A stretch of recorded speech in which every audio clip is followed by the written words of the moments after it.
Kenapa kepala negara atau pejabat-pejabat tingginya di Indonesia saat ini tidak berhadapan dengan rakyatnya langsung, seperti halnya yang kita lakukan saat ini? Ya sudah, sekali lagi, Presiden Negeri Sontoloyo ini ya udah, kita turun tangan aja, kita saling mengingatkan sekali lagi.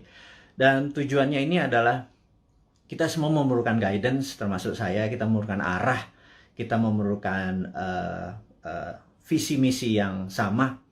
Kita memerlukan kolektif dream atau mimpi yang sama gitu ya, di tempat tidur yang sama, mimpi yang sama. Ini penting sekali untuk kita menjadi negara yang berdaulat.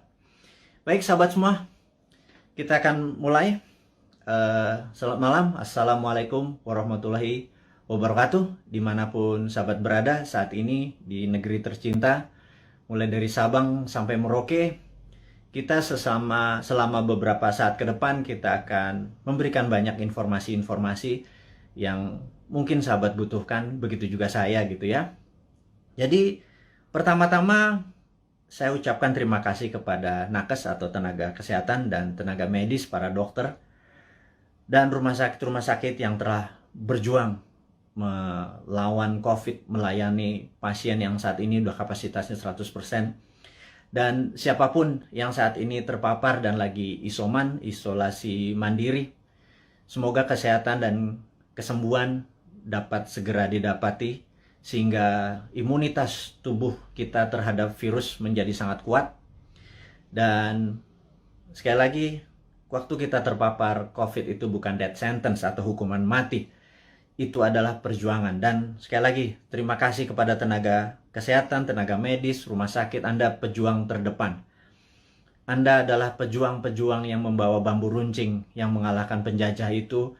Dan saya dari hati yang dalam dan kita kaum New Mind mengucapkan selamat dan terima kasih berkali-kali.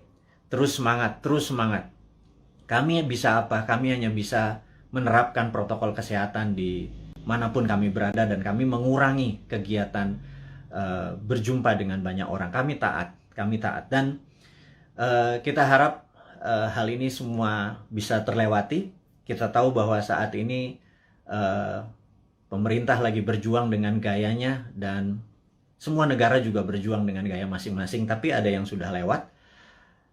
Ada yang seperti kalau kita nonton Euro Cup kemarin gitu ya, agak sebel juga gitu ya, dimana mereka udah nggak pakai masker, mereka menang bukan sekedar menang dari COVID, tapi juga bola itu menjadi perayaan pelampiasan rasa suka yang setelah 1,5 tahun mungkin semuanya lockdown, dan kita masih berada di rumah dengan PPKM-nya gitu ya. Lebaran 2020 kita taat pada pemerintah untuk tidak pulang kampung, kemudian Lebaran Haji pun kita tidak sholat Id di publik. Mendadak tahun 2021, entah bagaimana, kita juga nggak pulang kampung. Saya juga rindu sekali sama ibu saya, keluarga saya di kampung yang nggak bisa ketemu. Dan kita taat. Kemudian Lebaran Haji ini pun kita nggak bisa keluar lagi. Dalam hati kita cuman berkata, kalau sampai tahun depan Lebaran masih kita nggak bisa pulang kampung, dan Lebaran Haji tahun depan kita tidak bisa berhaji, saya rasa ada masalah dengan bernegara kali ini. Udah kalian itu tidak menghadapi rakyat dengan langsung mengatakan apa yang terjadi. Sudah kita tidak boleh berhaji. Dan ada yang mengatakan nggak boleh berhaji masalah COVID. Rasanya enggak. Banyak yang mengatakan ini jangan-jangan masalah politik. Karena kita negaranya miring ke salah satu kekuatan politik dunia gitu ya, yaitu Tiongkok. Itu kita jujur-jujur aja. Kenapa sih kita nggak menjadi negara yang tidak harus miring ke kiri, nggak harus miring ke kanan, tapi semuanya kita rangkul gitu ya. Dan nyata, ngerangkulnya tuh nyata. Kalau sekarang kan agak miring ke salah satu, sehingga kita tahu Saudi adalah perpanjangannya tangan Amerika, di mana Amerika dengan petrodolarnya atau negara petrolnya Saudi dan negara Timur Tengah dikendalikan menjadi underlay-nya terbitnya dolar gitu ya. Berarti kan dia miringnya ke sana ya. Begitu kita nggak berhaji, jangan-jangan, sekali lagi jangan-jangan gitu ya. Ada yang bilang dana hajinya kepake infrastruktur. Saya pikir lah itu mah nggak nggak tahu juga saya apa yang terjadi di atas sana. Tapi ya mbok diterangkan gitu ya, jangan membangun narasi pakai buzzer. Buzzer sudahlah, udah masa lalu buzzer itu. Saat ini di DM kami di Bosman ini banyak buzzer-buzzer yang minta maaf, yang saya pikir no, kamu nggak usah minta maaf sama saya karena banyak keluarganya terpapar COVID juga gitu. Ternyata keluarga buzzer itu tidak anti, tidak kebal COVID juga, terpapar juga, dan ada yang meninggal juga. Akhirnya kapok juga jadi buzzer, kirain waktu jadi buzzer mereka tidak terpapar gitu ya. Nah, jadi udahlah, kita buzzer yang berjumlah ribuan itu nggak usah dipakai lagi. Buzzer itu nggak usah membunuh karakter-karakter orang yang ingin memberi saran ke pemerintah. Jadi saya mengingatkan bahwa pemerintahnya Pak Harto ya, banyak Pak Harto mendapat tentangan dari mahasiswa di tahun misalnya 73 di Malari dan lain sebagainya, Malapetaka 17 Januari dan lain sebagainya. Tapi apa yang Pak Harto lakukan, dia rangkul angkatan 66, 67, di angkatan 73, angkatan 80, semua dirangkul dan jadi menteri-menterinya dia. Ternyata mereka-mereka yang rebel terhadap pemerintahan dia waktu jadi menteri bagus semua gitu ya. Dan jadi saya sarankan, ini bukan saya ngarep jadi komisaris loh ya, bukan loh ya, nggak gitu-gitu amat gitu. Tapi kalau ada beda pendapat, coba didengarlah. Kita nih cinta tanah air kok gitu ya. Niat kita satu, niat kita bersatu gitu ya. Jadi janganlah dibangun narasi malah karakter kita dibunuh. Bahkan kemarin ada Anti Mardigu yang menyatakan kita pro komunis, cinta PKC, Partai Komunis Cina. Orang-orang nggak akan pernah impress dengan informasi seperti itu. Terus kita membangun bala muda, dianggap kita membangun pasukan kelima seperti Partai Komunis Indonesia dulu. Membangun kekuatan petani diminta bersenjatai. Kemudian sewaktu Bosman mengambil pasukan muda, teenagers, yang berusia 14 sampai 20 tahun ya, yang belasan tahun itu yang pendidikan Pancasilanya sedikit, yang mengetahui bela negaranya juga sedikit, terus kita bangun kekuatan dengan teen camp, bala mudanya kita bangun, summer camp 4 hari kita didik apa yang kita ajarkan di Lemhanas, kita ajarin ke anak-anak, kita ajarin disiplin militer, kita menjadikan anak-anak ini adalah patriotis nasionalis.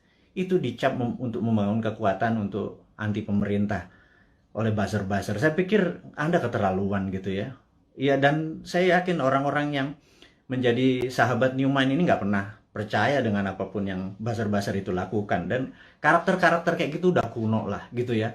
Anak-anak sekarang zilenial, milenial ini sangat-sangat pinter dan nggak kemakan lah sama buzzer. Anda sudahlah tobat aja lah para buzzer itu dan bersama-sama bangun narasi, jangan memecah belah bangsa gitu ya.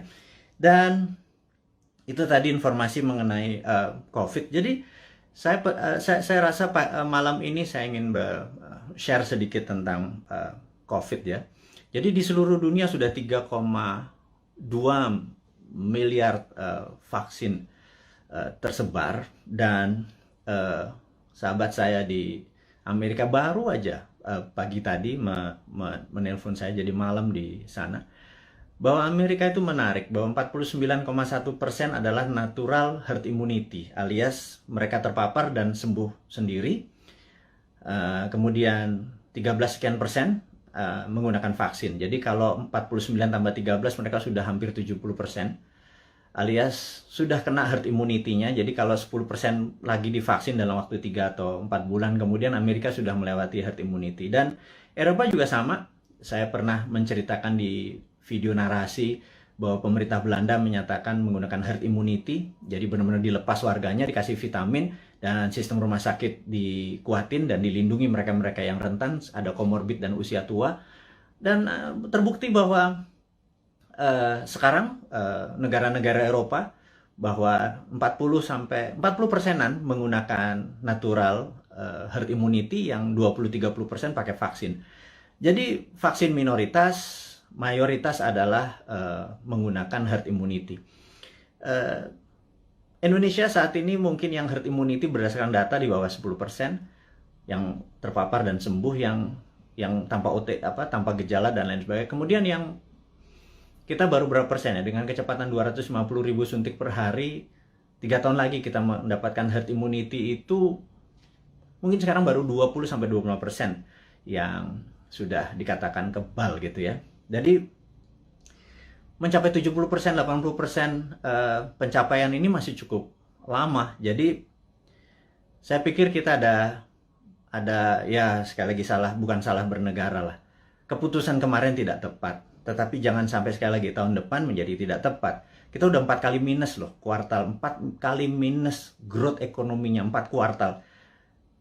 Itu sebenarnya berat nanti ya. Sekarang kita bicara COVID dulu. Jadi Tiongkok saat ini sudah mencapai 70% juga imunitasnya, dan mereka mengatakan mereka pakai vaksin. Tapi sekali lagi, data dari Tiongkok saya nggak pernah percaya utuh, karena negara komunis itu memiliki propaganda. Malah feeling saya sekali lagi, rasanya Tiongkok menggunakan herd immunity juga, alias 40% dari populasi menggunakan natural herd immunity. Mereka terpapar dan mereka sembuh, dikasih vitamin dan dikasih sarana kesehatan. Yang 30% atau 40% baru pakai vaksin, sisanya vaksinnya diekspor ke luar negeri. Jadi jangan-jangan Tiongkok sendiri pakai herd immunity natural gitu ya, dan sementara kita pakai herd immunity vaksin gitu ya. Semuanya benar. Saya tidak anti vaksin, saya sangat mendukung vaksin. Vaksin terbukti mengurangi tingkat fatality atau tingkat kematian. Jadi divaksin itu penting, tetapi lebih penting lagi kalau herd immunity natural, kekuatannya natural alami gitu ya. Nah, vitaminnya multivitamin biasa, B kompleks, B12, vitamin C, vitamin D plus matahari, olahraga, makan sehat dan lain sebagainya. Itu adalah basic untuk meningkatkan imunitas, dan kemudian mineral-mineral dan lain sebagainya. Itu basic sekali dan semua dunia juga tahu, sehingga yang terjadi di negara Tiongkok adalah mereka-mereka yang natural herd immunity-nya. Dan ini ada yang menarik, sampai ada sebuah statement dari Anda kalau suka nonton, denger ya. Jadi kalau IG itu kan tempat pamer, jadi ada pamer kekayaan, pamer perjalanan dipamer-pamerin. Kemudian kalau di TikTok itu beda, generasi TikTok sama generasi IG beda. Kalau di TikTok itu Anda harus sombong gitu. Kalau IG begitu sombong Anda diledekin. Kalau di TikTok Anda harus sombong. Anda di rumahnya punya lift, bilang wah gila, rumahnya dia ada lift gitu. Dan nggak ada, bagi anak TikTok tuh biasa aja. Anak TikTok adalah anak zilenial, anak IG adalah anak milenial. Dan mereka ini adalah orang-orang yang well informed atau terinform bagus dengan dunia digital. Dan jadi sekali lagi kembali ke masalah COVID. Jadi Indonesia memilih menggunakan vaksin gitu ya, sementara negara-negara Eropa menggunakan natural herd immunity. Oke, nggak apa-apa. Yang penting sekarang kita adalah menjadi negara yang harus terbebas dan menang dari COVID. Dan saya sangat menyarankan, ini yang saya sangat menyarankan nih, kan kita kan presiden, negara kita adalah Republik Sontoloyo. Jadi Republik Indonesia terkadang kita menyebutnya negara tetangga gitu ya. Jadi kita mengingatkan kepada pejabat saat ini, mbok jangan pakai apa-apa import gitu ya. Satu, masalah COVID ini adalah masalah import gitu ya, dari luar. Kemudian PCR dan antigennya import. Kemudian alat-alat kesehatannya import. Kemudian masker dan protection, disinfektan segala macam, mayoritas tuh import gitu ya. Kalau ada gelombang ketiga lagi, mudah-mudahan jangan. Masa kita impor terus ya, flight capital, ya miskin lah bernegara ini. Sudah sistem bernegaranya saat ini keuangannya cuma 44% uang beredar dari GDP nasional. Bisa dibayangin Singapura 120% uang beredar dari GDP nasionalnya. Korea Selatan, Jepang. Tapi nggak tahu kenapa kita cuma sepertiganya. Waduh, wahai ibu pejabat yang sering dapat prestasi, mohon dijelaskan lah. Jadi kami ini sering nanya gitu ya. Ya kalau kaum New Mind nanti yang berkuasa, pasti kita bisa 1:120. Jadi kita naikin 3 kali lipat dari uang beredar pada saat ini. Gimana kita bisa maju kalau uang itu ditahan? Yang kedua adalah pajak lah jangan naik terus. Maksud saya begini loh. Kalau Anda ingin misalnya PPH yang naik dari 10% jadi 12 atau berapa itu ya. Kalau Anda dulu kami dapat pendapatan 100 gitu, Anda pajak 10. Oke lah. Kemudian Anda naikin jadi 15, tapi kami dapatannya 80 dan Anda nggak ngikut lagi untuk numbuhin. ya kami juga nggak ikhlas kayaknya ngebayar. Jadi gini lah, kalau memang mau naikin 15%, 20% sekalipun nggak apa-apa. Tapi kalau tahun lalu kami dapat 100, pastikan tahun ini kami dapat 300 gitu. Dengan kebijakan yang Anda mendukung dunia kerja atau dunia UKM. UKM itu paling menderita pada saat ini, entah bagaimana. Nomor satu ya, kalau mau maju, kita semua tahu, rule of thumb-nya untuk maju negara itu sangat sederhana. Yaitu kredit selalu tumbuh di atas 15% setiap tahunnya daripada tahun belakangan. Jadi kalau tahun lalu 100, ya tahun ini 115. Minimum dengan naiknya 15% dari kredit tadi, negara naik 7%. Kalau sekarang jangankan 4%, 5% naik. Jadi kalau growth-nya cuma 2%, malah minus, itu ya wajar karena uang terlalu ketat. Dan apa sih susahnya Anda untuk memprinting money berbasis production gitu loh. Kita udah ingatkan berkali-kali. Dari 2016, Bosman Sontoloyo ini mengingatkan, MMT itu Modern Monetary Theory yang digagas oleh Michael Hudson itu bukan isapan jempol. Kita cuman beda mazhab aja. Anda Keynesian, kita post-Keynesian. China pakai sudah dari tahun 89. Amerika pakai dari tahun 71 printing money itu. Terus negara Eropa, negara Jerman pakai semua. Ini untuk menyelesaikan masalah COVID ini ya, Tiongkok pun melakukan printing money saat ini. Dan kok kita malah minjem sih? Aduh, gimana sih? 6.500 triliun loh. Itu bunganya aja udah hampir 3.300 triliun. 300 triliun kalau buat beli obat itu selesai masalahnya, gratis semua, PCR gratis, antigen gratis. Kalau PCR-nya bayar, antigennya bayar, gimana kita mau travel? Terus udah kayak gitu, dengan PPKM kita ini udah taat sama ininya, tapi semuanya bayar gitu ya. Vitamin bayar gitu ya.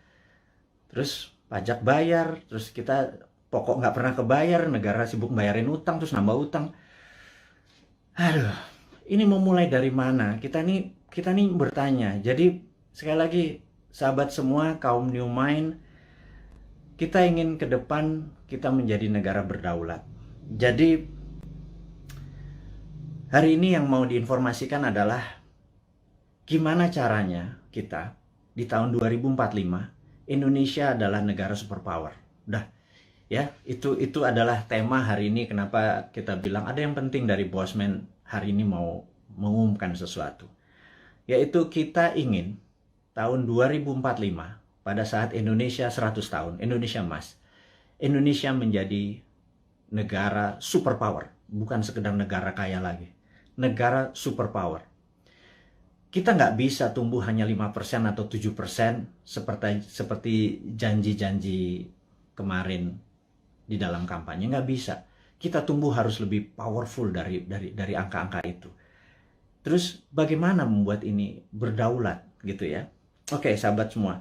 Saya ada beberapa informasi sebelum kita masuk ke topik ke sana, bahwa kita tahu saat ini negara-negara sudah kena herd immunity-nya dan kita masih belum. Dan penting untuk kita memberi informasi adalah begini. Sahabat, saya mengingatkan kita masuk ke topik berikutnya setelah tadi ini masuk. Jadi beberapa kali kita kalau naikin informasi di IG, toto bisa hilang gitu ya. Kemudian di sosmed yang lain seperti YouTube, channel kita sering di warning, sering diperingati dan hilang. Di Facebook, jadi kita udah berapa kali hilang, terus 7 kali kita diperingati Facebook, IG, Twitter kita hilang, terus YouTube kita pernah hilang gitu ya. Dan ternyata saya baru memahami setelah algoritma teman-teman melihat dan dilaporkan, ternyata cara menghilangkannya gampang. Begitu mereka tidak ingin video atau tulisan segala macam itu, sekelompok buzzer adalah menginformasikan, melaporkan bahwa ada unsur porno, ada unsur dan lain sebagainya, sehingga pemilik sosial media yang tidak bisa berbahasa Indonesia itu pokoknya dapat laporan, terus mereka kasih peringatan kita gitu ya. Agaknya ide-ide kita ini sudah mulai menakutkan baik globalis di internasional ataupun pemikiran bernegara. Padahal kita tidak berniat untuk revolusi, berkudeta. Kita ingin negara kita utuh dan kita ingin negara kita menjadi negara berdaulat di 2045. Kita tidak tergantung pada negara asing gitu ya. Yang kita tanyakan misalnya pada saat kita taat tapi TKA asing masuk. Anda datang deh jam 12 malam, jam 2 malam ke Soekarno-Hatta ya, pakai masker ya, sama disinfektan. Anda bisa lihat ada 300 orang, 500 orang, terus mereka nggak ada karantina. Pertanyaan sederhana, kenapa nggak dikarantina sih? Gitu aja. Segitu kuatnya pendukung mereka-mereka ini, yang saya nggak tahu pejabatnya mungkin sakti sekali gitu ya. Sehingga waktu kita peringati, kenapa mereka bisa masuk? Kenapa kita taat, terus mereka asing bisa masuk, terus mereka bisa ikut bersama-sama komersial flight dengan warga negara Indonesia lainnya, mereka tidak bisa berbahasa Indonesia. Dan jawabannya adalah jangan macam-macam, suruh diam kau gitu ya, karena nanti kalau negara itu tidak mau invest di Indonesia, Indonesia bisa rugi. Itu kalimat yang benar-benar menurut saya, lo gila ya, jangan gitulah. Emang satu-satunya negara ngolong itu memang Tiongkok apa? Segitu taatnya gitu? Enggak gitulah, jangan berkata begitu, kita bukan anak-anak lah. Berbicara yang lebih elegan sedikit, dengan data, dengan santun, jangan membentak, jangan menghardik gitu ya. Kita bertanya juga baik-baik, ya kasih jawaban aja gitu ya, bahwa nanti kita urus, kasih yang manis lah gitu. Kita udah capek saling bentak, saling curiga gitu, udah capek gitu. Bernegara elegan sedikit, statement lah, jadi negarawan lah. Jangan jadi pedagang, mau ada cuan, ada untung segala macam gitu ya. Ya lu untung, gua kagak gitu ya, apalagi rakyat gitu ya. Itu kami bertanya gitu ya, kami dapat apa? Udah asetnya hilang, tanah air kita hilang, diambil barangnya, kita cuma dapat apa? Dapat pajak gitu. Buktinya kita tetap dipajakin tuh. Terus apa? Dari apa untungnya gitu ya? Terangin aja, ini untungnya segini. Kalau kita yang tahu adalah aset kita hilang, nikel kita gone, digantikan dengan apa gitu. 20 tahun lagi, Anda ingat, saya pernah ke Nauru. Nauru tuh negara menarik. Dulu dia penghasil P2O5 atau fosfat. Wah, kayanya bukan main. Tapi beberapa 20 tahun yang lalu Nauru kehilangan fosfatnya karena dikeduk habis. Ya sudah, sama Amerika waktu itu, dikeduk habis. Negaranya miskin, hidupnya tinggal dari pariwisata aja saat ini. Naurunya kehilangan asetnya. Anak cucunya cuma bilang, oh dulu kita menghasil fosfat ya, gitu ya. Jangan sampai anak cucu kita bilang, Eyang, dulu Indonesia menghasil nikel.